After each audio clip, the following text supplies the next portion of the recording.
Hello and welcome. I'm Blair Blackwell, and this is the Daily Cyber Brief.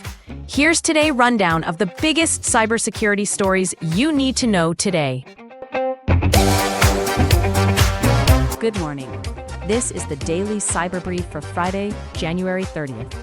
Here are the key cyber risks shaping today's session.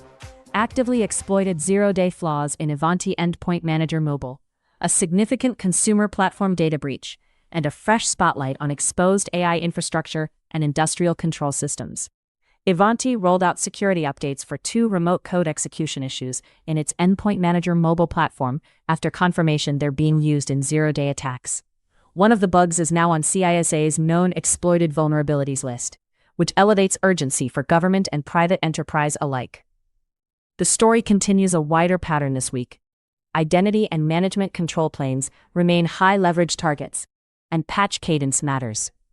On the incidents front, Match Group confirmed a cybersecurity event that exposed user data across Tinder, Hinge, OkCupid, Match.com, and other properties. Details are still emerging, but the scale underscores how consumer identity data fuels fraud, account takeover, and downstream social engineering risk.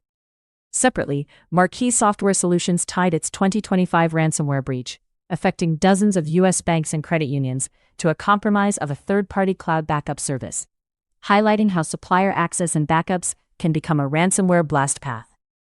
Following our recent look at exposed AI endpoints, new research finds roughly 175,000 publicly reachable Olama servers across more than 100 countries. Investigators describe an unmanaged layer of AI compute, sitting in cloud and residential networks, that can leak models, tokens, and conversation data, and invite lateral movement. It's a reminder that AI infrastructure is now part of the attack surface, not an experiment on the side. Meanwhile, CISA issued a critical industrial control systems advisory for KiloView encoder series devices, warning that missing authentication could let attackers create or delete admin accounts and take full control. The vendor hasn't provided fixes through CISA, and the gear is used globally across communications and IT environments.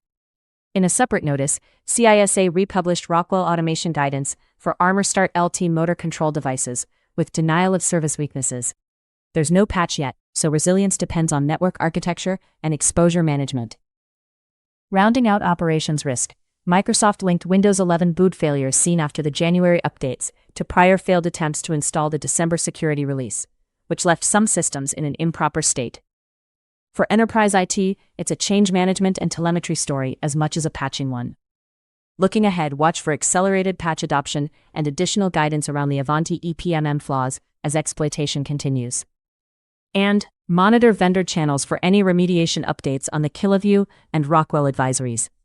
Expect further detail from Match Group on scope and notifications, and fresh scanning data on exposed AI services. Microsoft may refine its guidance as it traces edge case failures tied to the Windows update chain. For today, you should be watching mobile device management and single sign-on systems, consumer identity platforms and authentication flows, cloud backup providers and third-party integrations, and operational technology like video encoders and motor starters on segmented networks. You should also keep an eye on AI orchestration platforms, large language model endpoints, and Windows enterprise fleets, where prior update errors may cascade. In short, the control planes are still the story: identity, backups, AI services, and industrial devices. The teams that know what they run and move fast, calmly, on credible patches and exposures, will stay ahead. That's it for today's edition of the Daily Cyber Brief. Thanks for listening. I'm Blair Blackwell. This podcast is for informational purposes only and is not cybersecurity, legal, or financial advice.